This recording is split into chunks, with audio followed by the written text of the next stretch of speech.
TOA Fit Body Forever and Fit Body Bootcamp communities. What's up, everybody? Welcome back. Robert Linkul with trainingtheolderadult.com and your Director of Education at Fit Body Bootcamp.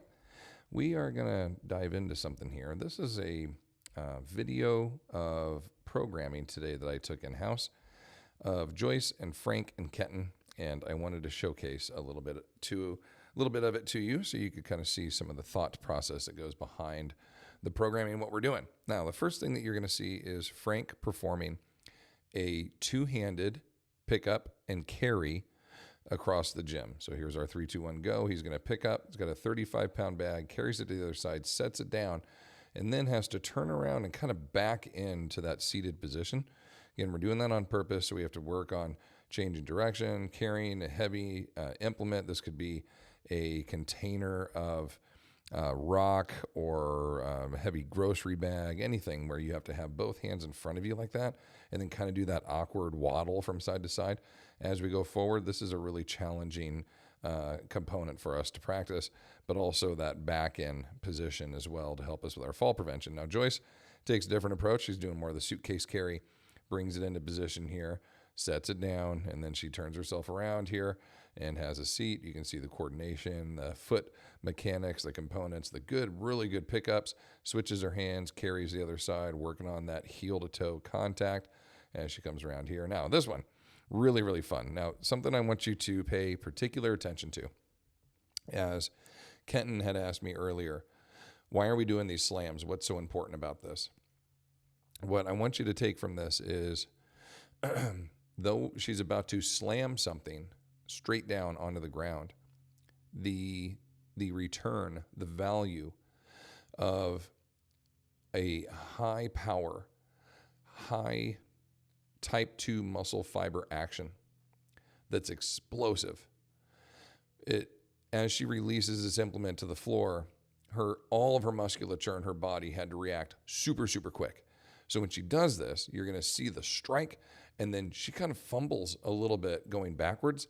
And then on the next one, she might fumble a little bit going forward, but she eventually kind of settles in here. And this is super important for our fall prevention. Let's say she was walking into this room and didn't see those bumper plates and tripped on them.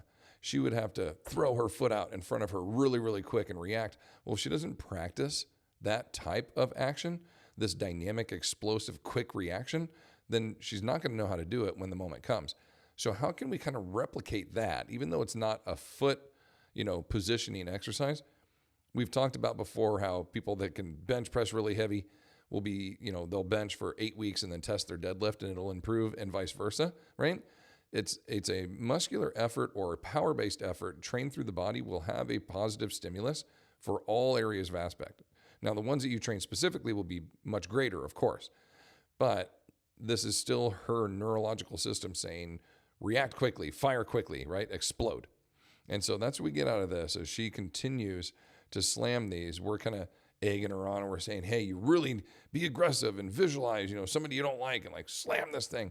And you see she kind of staggers a little bit back and a little bit forward, and she's getting her feet. No, she gets into that one, got a little hyperactive on that one. And then here she comes, big power slam right down the pipe. Like, these are really good slams.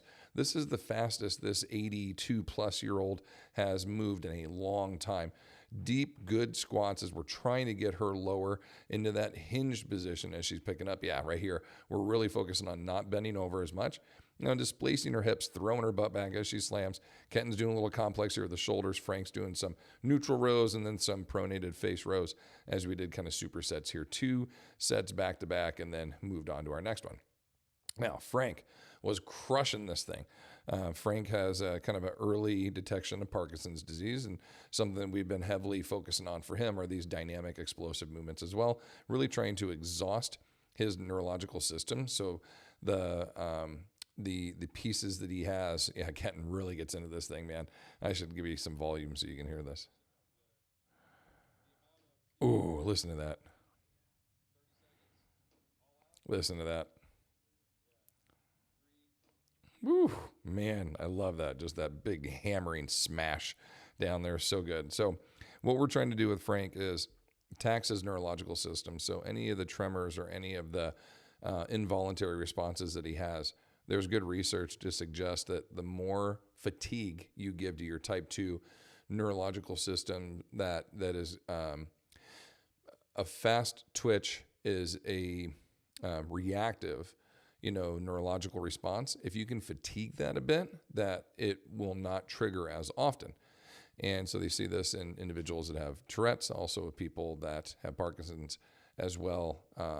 Multiple bouts throughout the day of higher intensity exercises like this: splitting wood, ski ergs, slams, air bike, inertia waves, ropes, right? Anything where it's just gas, power, explosive for 2, 3, 4, 5 minutes. And then, 4 or 5 hours later, do it again. Do this a couple of times through the day.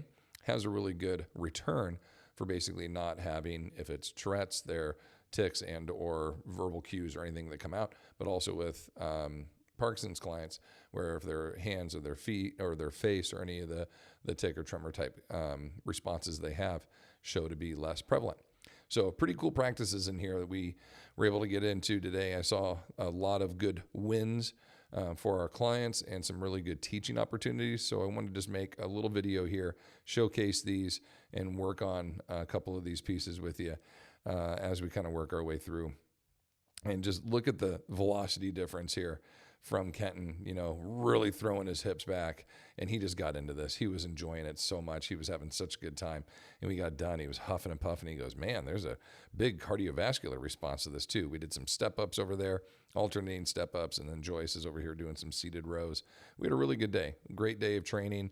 They did their Vel foot drills. We had all kinds of good stuff that went on. So wanted to share all that with you. I hope you enjoyed it. If you have any comments or questions, feel free to throw that down in the comment section. If not, continue to help us in our big fight as we attempt to stop sarcopenia and end underloading. Until our next video, make sure you subscribe, like, share, help us grow our community. Until then, continue to fight your good fight against sarcopenia. Take care.